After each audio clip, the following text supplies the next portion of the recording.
Olá pessoal, tudo bem com vocês?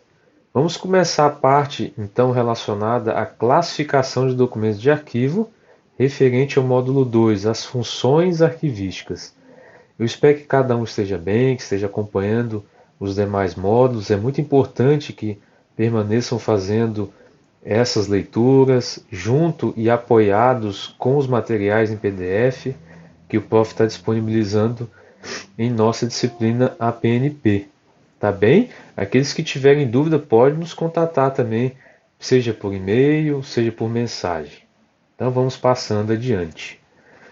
Bom, como nós falamos no vídeo anterior e também no áudio anterior, nós temos algumas funções arquivísticas que nós não trabalharemos, que serão a preservação, conservação e restauração, a descrição e a difusão barra acesso, em virtude, óbvio, né, nesse formato que nós estamos e também por a gente necessitar de muito mais carga horária para a gente abordar as outras funções. Isso então, obviamente, a gente vai acabar concentrando nas funções relacionadas à classificação e à avaliação documental agora nesse instante. Então vamos adiante. Antes da gente falar sobre a função propriamente dita, é muito importante a gente definir um comportamento que o documento tem quando ele é produzido em virtude das atividades organizacionais, como nós já observamos nos vídeos anteriores, quando estávamos definindo o que era documento de arquivo. Então, novamente, né? Documento de arquivo é aquele que é fruto de uma atividade organizacional. Quando ele é fruto de uma atividade organizacional, ele tem, como a gente tinha observado na função criação barra produção, uma característica muito peculiar à sua forma. Lembram disso que nós falamos no vídeo anterior sobre a espécie documental? Essa forma, como ele vai se apresentar, é característica e peculiar a cada espécie. Se nós temos uma ata, nós temos uma forma como ela se apresenta. Se nós temos memorando, nós temos uma forma como ela se apresenta. E ambas são diferentes umas das outras. Quando nós estávamos falando sobre gestão de formulários no vídeo anterior, por exemplo, nós estávamos falando justamente sobre essas formas, que nós precisamos gerir essas formas dentro da organização, com base na comunicação que nós realizaremos uns com os outros, dentro das unidades, sejam elas coordenações, setores, direções, seja qualquer outro tipo de nomenclatura que for atribuída a essas unidades organizacionais. Com base nisso, então, nós temos, propriamente dito, que a espécie documental é essa forma e ela vinculada à atividade organizacional que a está gerando, nós temos então o que nós chamamos de tipologia documental. Então, é a configuração que a espécie documental apresenta de acordo com as informações que foram produzidas em razão de uma determinada atividade. Essa grande autora arquivista, Heloísa Liberale Bellotto, ela definiu dessa forma a tipologia documental. E ela é muito fácil da gente compreender a partir dessa amostra que nós estamos em tela. Por exemplo, o processo de apoio financeiro para evento, uma suposição que nós podemos fazer, nós temos o processo como sendo a espécie, a forma como ele se apresenta, ele tem uma capa específica com número de processo, interessado, procedência, assunto, data de hora barra abertura, as movimentações, e isso é a forma.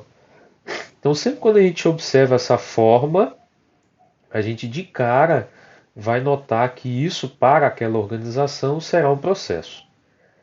Quando a gente implementa as informações dentro dessa forma e aí a gente tem então propriamente o documento, nós necessitaremos dessa atividade que está gerando essas informações.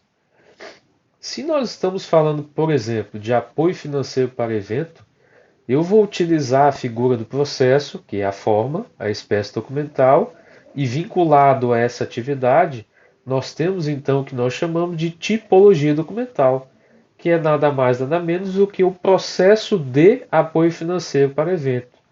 Ou seja, como está em tela, processo, que é espécie forma, que é a mesma coisa de forma, mais preposição de, mais atividade geradora, que está gerando aquele documento que é aí padronizado como sendo a tipologia documental que muitas vezes nós utilizaremos dentro de uma unidade específica. Essa unidade, por exemplo, é uma que produz atividades relacionadas ao turismo. Foi coletada lá no Ministério do Turismo. Então, isso é uma atividade que eles realizam, apoio financeiro para evento turístico.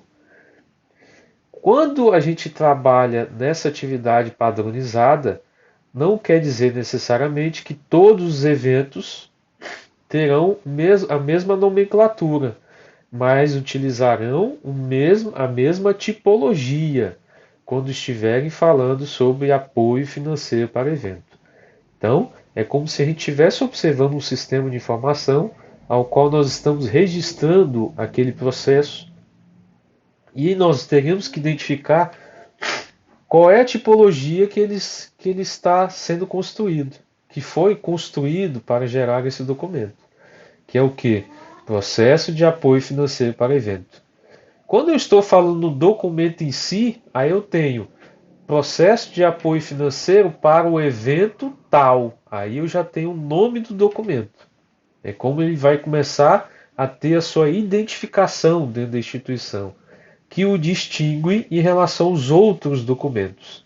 Então, quando a gente fala de tipologia documental, é como se todos os tipos de documentos com aquela característica de atividade geradora estarão praticamente reunidos em determinados locais específicos, agrupados em virtude dessa mesma atividade que está gerando essa tipologia. Então, novamente, quando um documento tem uma característica única, peculiar àquele momento em que ele está passando, né, ou aquele evento, nesse caso, é realizado em determinado estado, é realizado de determinada forma, com a nomenclatura diferente, eu terei o documento em si. Aí sim, quando eu falar assim, qual é o documento X? É o processo de apoio financeiro para o Carnaval 2021 no estado de São Paulo, por exemplo. Esse é o documento. O nome dele, a sua nomenclatura inteira, que o caracterizará e será diferente de outro documento com outro local e assim sucessivamente. Tem aspectos da classificação que são muito importantes para a gente compreender. Já falando sobre a classificação, nós falamos sobre tipologia até agora e vamos adentrar na classificação para a gente compreender o que essa tipologia tem de relação com esse contexto. A classificação, na nossa atualidade, como também ao longo da história, ela é um fato, ela é um indício claro da natureza fundamental do processo de classificação. A maioria das pessoas acabam fazendo classificação dentro da sua vida, com as suas coisas, inclusive até objetos dentro da nossa própria casa, por exemplo, e também dentro das instituições, sem saber, de forma muito instintiva. Isso é uma ação do ser humano, agrupar coisas que são semelhantes. Por isso que, por exemplo, quando a gente vai realizar a organização do nosso armário, da nossa casa, a gente organiza as camisas junto com as camisas, as calças junto com as calças, os shorts junto com os shorts e assim sucessivamente. Coisas que são semelhantes que a gente agrupa. Não é diferente dentro das instituições, onde a gente agrupa os documentos em decorrentes da mesma atividade que os geram. Então, se uma atividade, como nós citamos antes, de apoio financeiro para evento, é realizada dentro da instituição, nós produziremos provavelmente muitas tipologias.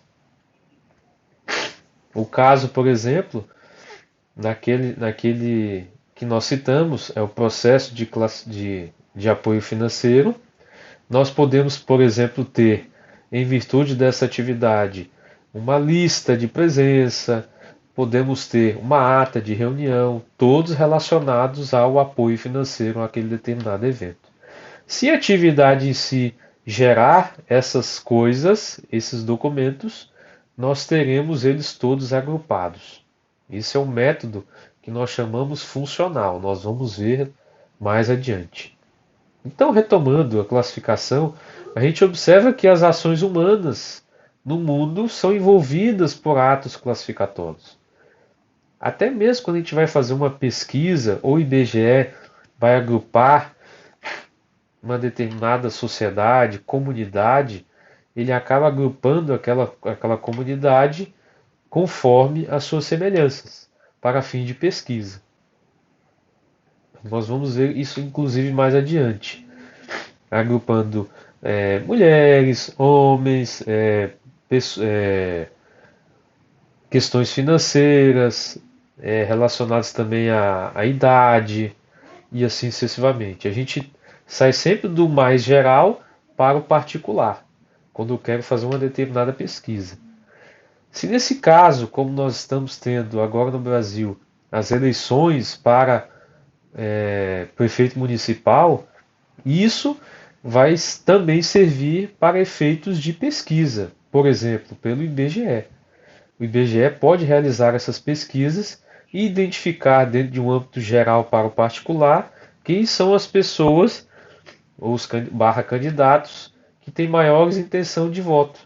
E assim a gente pode também, dentro dessa subdivisão, dessa subpesquisa, nessa profundidade, a gente pode observar também quais são os nichos que estão ali votando em determinado candidato. Por exemplo, a gente pode citar, no caso, pessoas entre idade tal e tal, pessoas que têm recursos financeiros de tal a tal, homens, mulheres, em variados sexos e etc. Então a gente pode fazer esses agrupamentos conforme as semelhanças. Isso é um ato classificatório. A ação de classificar é parte constitutiva das sociedades, como nós já acabamos de observar, pois estão por toda parte e impregnam a vida social. O caráter desse tipo de classificação é a naturalização, que é aceito sem problematizações por parte dos indivíduos. Por exemplo, a classificação científica dos seres vivos, reino, filo, classe, ordem, família, gênero e espécie, são exemplos de classificação. Nós agrupamos o reino, por exemplo, animal, né? A gente tem aqueles determinados animais. O filo, determinados animais. A classe, determinados animais. A ordem e assim sucessivamente. No caso, por exemplo, da girafa, nós temos o reino que é animal, o filo que é o cordata, a classe dos mamíferos e assim sucessivamente, até chegar à espécie em si, que é a girafa. Sempre, obviamente, começando do geral para o particular. A mesma coisa também acontece com a tabela periódica de elementos químicos de Mendeleev. A gente observa que os elementos que têm semelhanças estão agrupados em relação aos outros que também se agrupam em decorrência das suas semelhanças. Quando a gente vai tratar de documento, vamos colocar como exemplo em epígrafe as coleções de livros. Se nós temos uma coleção de livros, por exemplo, como a gente organizará isso? A gente pode organizar pelo tamanho, pela cor, pelo assunto, por várias coisas. Mas o que vai divergir essa organização em relação a outro método de organização vai ser a facilidade do acesso. Então, a gente sempre organiza alguma coisa para acessar com facilidade. Se a gente for colocar uma coleção de livros, por exemplo, não vai valer a pena a gente organizar pelo tamanho, porque o tamanho não vai me facilitar o acesso ao livro específico que eu quero consultar, não é verdade? A cor é a mesma coisa. A gente não vai ter uma cor de um livro, vários livros com a mesma cor, e a gente não vai conseguir enxergar determinado assunto em determinado livro. Eu não vou conseguir localizar um livro específico em virtude da cor que é a mesma, se caso nós organizássemos pela cor dos livros. Quando a gente vai falar então em relação à língua do texto, a linguagem do texto é também um método de organização. Mas será que ele é o mais efetivo para a gente acessar rapidamente um determinado livro, por exemplo, nesse caso? Ou será o assunto? O assunto parece ser mais coerente. Então, por exemplo, nós temos livros sobre matemática, livros sobre física, livros sobre química. Por que a gente às vezes não organiza pela linguagem do texto? Porque eu posso, por exemplo, ter livros de matemática com variadas linguagens, né? E isso não é mais importante que o próprio livro de matemática. Ou seja, o assunto vem em prioridade. Para aí a gente definir as menores prioridades. Retomando novamente, né? Sempre do geral para o particular. Aquilo que é mais importante em cima, e assim vai se definindo até chegar no nível de especificidade que a gente precisa ter. Então, nós temos alguns princípios que nós chamamos de princípios de classificação que a gente pode utilizar quando a gente vai elaborar instrumentos de classificação. Se a gente for fazer uma pesquisa, por exemplo, em relação ao sexo, nós temos ele enquanto princípio de classificação. Aos seres humanos, homem e mulher. Vamos supor, né? Dentro dessas duas classificações. Podemos ter várias outras, né, subdivisões desse processo? Com certeza. Nós teremos isso pelas laterais, como a gente observa em tela. Como também nós podemos ter em relação ao peso e assim sucessivamente. Então, o ato de classificação de documentos é de analisar e identificar o conteúdo desses documentos. A gente faz a leitura, seleciona a categoria de assunto sobre o qual sejam recuperados e que estão vinculados, podendo, na medida do possível, atribuir códigos, que nós chamamos de códigos de classificação, que nós vamos ver mais adiante. É também relacionado às questões de sigilo, conforme a legislação específica que nós não vamos observar hoje. Para esse contexto de classificação, nós temos então para as organizações atuais um método que parece ser mais eficiente, porque quando a gente trabalha no aspecto das funções institucionais, sejam elas atividades meio e atividades fim, nós temos um método que nós chamamos de classificação funcional, que tem relação com as finalidades e funções das instituições. Então, antes da gente começar a falar sobre os métodos de classificação funcional, a gente vai falar sobre as atividades que permeiam as instituições. Quando a gente vai agrupar as atividades meio, nós temos as atividades que são as atividades básicas da instituição. As atividades que são sustentáculo para o alcance das finalidades. Que atividades são essas?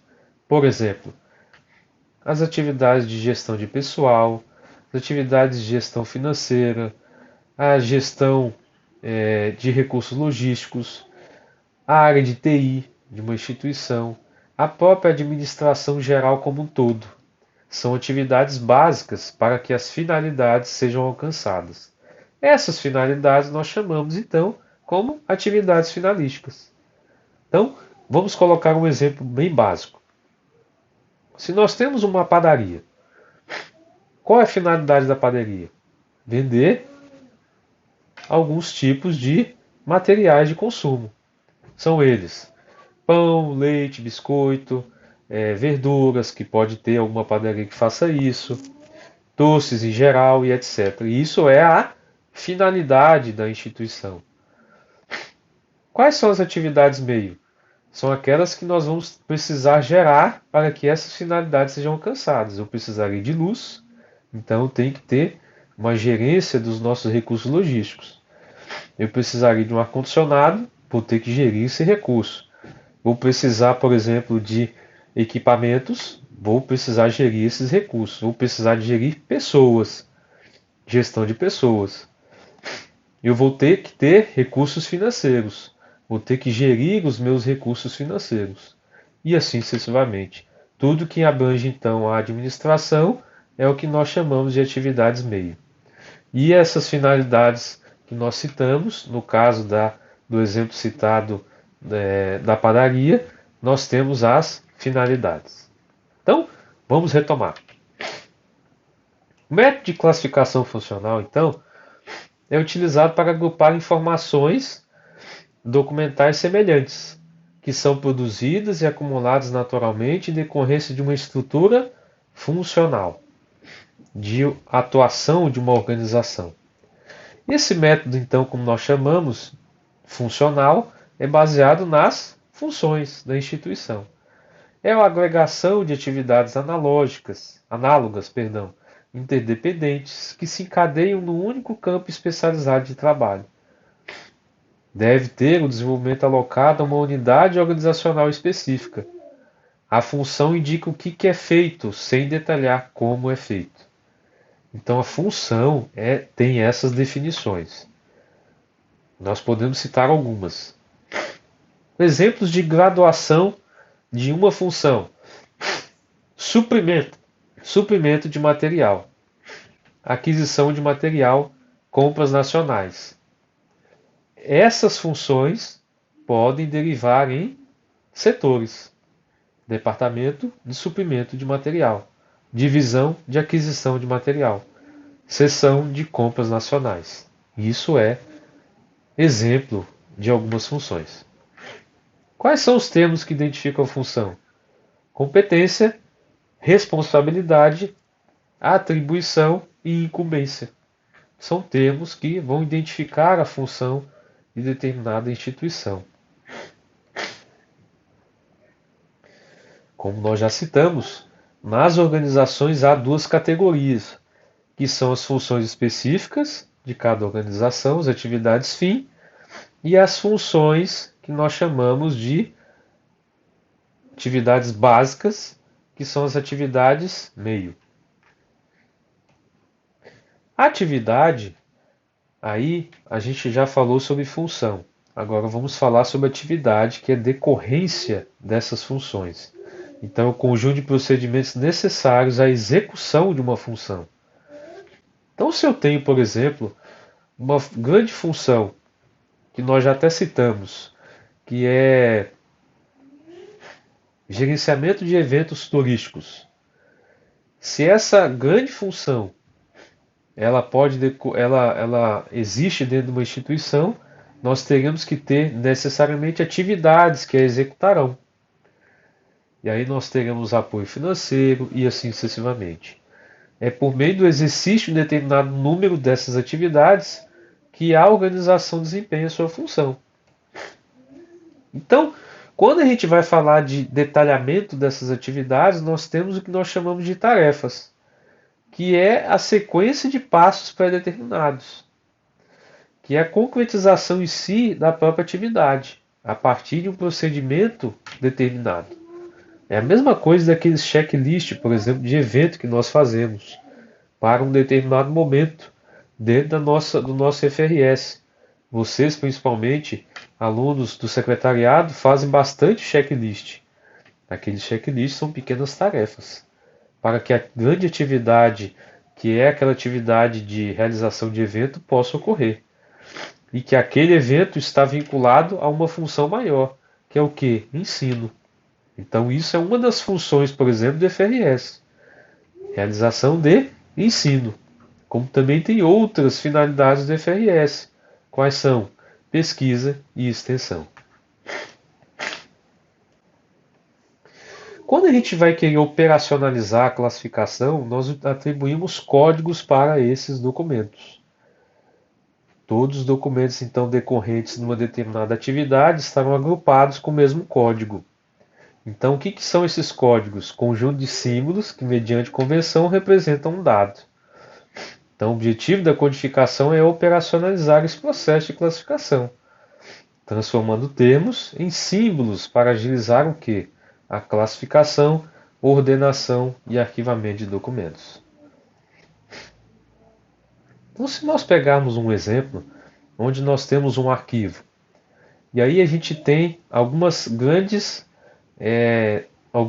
setores: assistência técnica, administração geral, pesquisa, cursos, documentação e informação.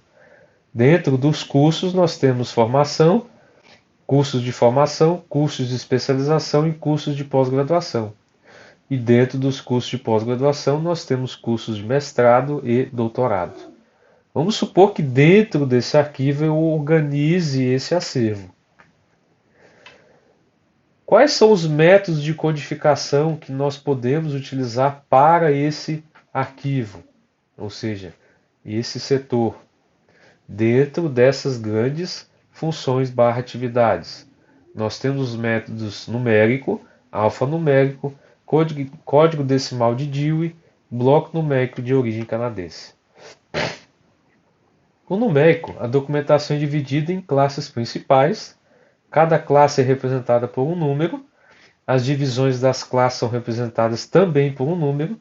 A relação entre as partes é indicada por um traço de união, que é bem diferente, e tem muitos alunos que acabam fazendo essa confusão, da numeração que nós fazemos em documentos, que são aqueles trabalhos de conclusão de curso, dissertação de mestrado, tese de doutorado, artigos e etc. Vocês vão observar que, no caso específico desse código numérico, nós temos, ao invés do ponto, traço. Então, lá quando a gente vai subdividir os cursos, por exemplo, nós temos o código 2 relacionado a cursos, e a subdivisão principal que nós temos, que terá que ser pelo menos duas, nós teremos 2-1, que se chama formação. 2-2, especialização. 2-3, pós-graduação. A subdivisão da pós-graduação, nós teremos então o traço até a definição máxima, que é o número 9, ou que, se a gente quiser continuar com as casas decimais, a gente continua do 0 a 1000, se a gente quiser. É claro que a gente não vai utilizar esse tipo de subdivisão tão esdrúxula, porque não teremos uma organização com esse nível de detalhamento e de forma tão específica, e que não tenha necessidade de a gente criar novos agrupamentos para mais adiante. Então nós também temos o código que nós chamamos de alfanumérico. Esse método é adotado no plano de classificação da Universidade de São Paulo, e ele identifica as classes principais por uma letra e as subdivisões por um número composto por 5 algarismos. Então é o que nós temos aí. Esse método alfanumérico a gente pouco utiliza, mas nós trazemos para que vocês verifiquem como ele é também utilizado, e aqui nesse caso foi utilizado pela USP. Nós temos então as principais classes vinculadas a uma letra do alfabeto. Então, a administração geral tem a letra A, pesquisa letra B, cursos letra C, assistência técnica letra D e documentação e informação letra I. Ambos com 5 algarismos do lado. Então, quando a gente vai ter subdivisão, passa a subdivisão para o primeiro algarismo da esquerda para a direita. Então, fica a formação C10000, especialização 20000, com o C na frente, pós-graduação C30000, e quando a gente vai subdividir, aí a gente pula uma casa e vai para o inicia-se com 1. Meio estranho, né? A gente não vai utilizar esse tipo de codificação, provavelmente, né, dentro das instituições que vocês trabalharem. O código decimal, que nesse caso é baseado na técnica de Melville Dewey, em 1876, ele criou esse método. E ele é subdividido em várias classes, um total de 10, e que também são subdivididos em 10 subclasses, e a seguir, respectivamente, em divisões, grupos, subgrupos, seções, subseções e etc. Nós temos, por exemplo, a administração geral, que é o código 000. Pesquisas 1000. 100. Cursos 200. Assistência técnica 300. Documentação e informação 400. Dentro da classe 200, que é relacionada a cursos, foi subdividida da seguinte forma: 210 formação, 220 especialização, 230 pós-graduação. E quando a gente vai dividir a pós-graduação, a gente começa a colocar o 1 no lugar do 0. E aqui ele vai ao máximo até o 9. Então nós temos, nesse caso, 10 subdivisões que nós podemos utilizar. Sempre considerando que a gente vai começar com a letra com o número 1. Né? Então a subdivisão. Então, se nós temos 230, começaremos as subdivisões pelo 231 e vai até o 239. Passou isso, já não posso mais subdividir. Em que momento a gente acaba utilizando esse código? Para organizações menores, com menos subdivisões dentro das atividades que elas desenvolvem. Em virtude do quê? Que elas podem se agrupar com facilidade aquelas que são semelhantes. E aqui nós temos em tela um exemplo de codificação assim. 030, por exemplo, gestão de pessoal. 031, normas, regulamentos e diretrizes. 032, assentamentos individuais e cadastros. 033, recrutamento e capacitação. E dentro do 033, notem, nós temos subdivisão. 031.1, recrutamento e seleção. 033.2, cursos e treinamentos. Dentro desse 033.2, nós teremos o 033.21, são aqueles cursos e treinamentos promovidos pela empresa, e o 033.22, aqueles que são promovidos por outras empresas e instituições. E o método de codificação do bloco numérico de origem canadense, nós temos uma complicação nesse método que nós vamos mostrá-lo mais adiante, ali nesse grande quadro que nós estamos passando. Em relação aos demais, ele parece ser um dos mais complexos, porque vocês vão observar ali que a administração geral, por exemplo, ela é 0,100, a pesquisa é 1000, cursos é 2000, a política, que é uma subdivisão dos cursos, por exemplo, nós temos dos 2000-0, ou seja, então é um método totalmente diferente que vai agregando, com base nas subdivisões, alguns símbolos que são utilizados ali, por exemplo, o traço e depois traço novamente quando a gente vai subdividir. Não é um tipo de método que nós utilizamos aqui no Brasil. Geralmente nós vamos utilizar o método decimal ou o numérico, que também alguns autores vão chamar de método duplex. Nós temos uma variação, por exemplo, de codificação numérica que é utilizada no Arquivo Público do Estado de São Paulo, que é o seguinte: nós temos ali o 03, que é função, gestão de recursos humanos. O 03.01 já é uma subfunção, planejamento e formulação de políticas de recursos humanos. E o 03.01.01, elaboração de estudos e pesquisas, que é uma atividade.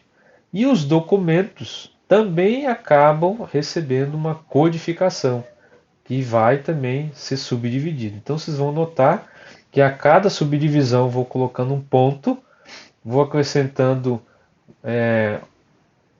duas unidades e vou fazendo isso até chegar ao nível de documento, sempre separando eles, nesse caso específico, com um ponto. A gente pode fazer mantendo o método duplex com um traço, né, se for para o nosso melhor entendimento. E dentro desse sistema todo, quando a gente estabelece a classificação dos documentos, nós consideramos as atividades que o geram, incluímos em cada atividade as suas codificações, aí a gente passa a utilizar a ordenação e o arquivamento desses documentos. Que nesses casos nós poderemos ter vários métodos de ordenação. Para um caso específico de um determinado conjunto, eu posso ter ordenações que são derivadas umas das outras, com base exclusivamente no que nós já falamos anteriormente do geral para o particular. Então vamos citar o caso lá do Ministério do Turismo, que nós falamos sobre o processo de apoio financeiro ao evento. Nesse caso, o processo de apoio financeiro ao evento, por exemplo, lá no Ministério do Turismo em Brasília, era se organizado em virtude do que? Da geografia. Então, nós tínhamos primeiro a atividade que estabeleceu-se, que recebeu um código para isso, e que nesse caso era apoio financeiro para o evento, então se tinha um código específico para isso. Dentro desse código, dessa codificação, aí eu incluiria os processos de apoio financeiro para o evento. Mas processos, como é que a gente organizaria isso primeiramente? Como é que a gente ordenaria? Naquele caso específico de Brasília, do Ministério do Turismo, nesse exemplo, nós colocamos primeiramente em relação à geografia, que começava sempre de forma alfabética dos estados da letra A até a letra P, né? Então nós temos Amazonas, Ceará, Distrito Federal e assim sucessivamente, com a abreviatura de cada estado. Então quando a gente colocava, por exemplo, SP, que era de São Paulo, a gente primeiro colocava isso, ordenava geograficamente. Então a ordenação geográfica em virtude das unidades territoriais, que nesse caso são os estados. Com base na geografia, a gente baixava o nível da ordenação para cronológica. Então, ou seja, dentro daquele volume todo, eu tinha todos os processos daquele estado específico, que nesse caso é de São Paulo. Dentro do estado de São Paulo, a gente passaria então a organizar pela cronologia, que nesse caso seria o ano, que é uma sucessão temporal. Ou seja, a gente colocaria desde o primeiro ano até o ano mais atual. Abaixo disso, nós teremos o que nós chamamos de ordenação numérico-cronológica, que é em relação ao número barra processo. É uma junção da ordenação numérica com a ordenação cronológica. Ah, professor, mas eu posso também ter ordenação alfabética? Pode, mas nesse caso não tinha necessidade, porque nós não estávamos citando pessoas ali dentro. Então, a ordenação alfabética geralmente tem vínculo com organização de arquivos pessoais, assentamentos individuais, pastas funcionais, pastas de empregado. Isso a gente acaba ordenando alfabeticamente. Mas sempre considerando que pode ter uma ordenação mais geral para uma ordenação mais específica. Para fins de que sempre, e isso é muito importante a gente lembrar, para acesso. Então nós ficamos com essas referências para vocês, espero que tenham tirado algumas dúvidas. Aqueles que ainda permanecerem com as dúvidas podem nos procurar. E se assim, ainda assim permanecerem com algum questionamento, permaneçam insistindo, procurando o professor, para que a gente consiga superar essas dúvidas, porque esse é um tema bastante complexo e é muito importante que vocês consigam também realizar as atividades propostas. Então fiquem com Deus, muito obrigado mais uma vez e vamos continuar estudando.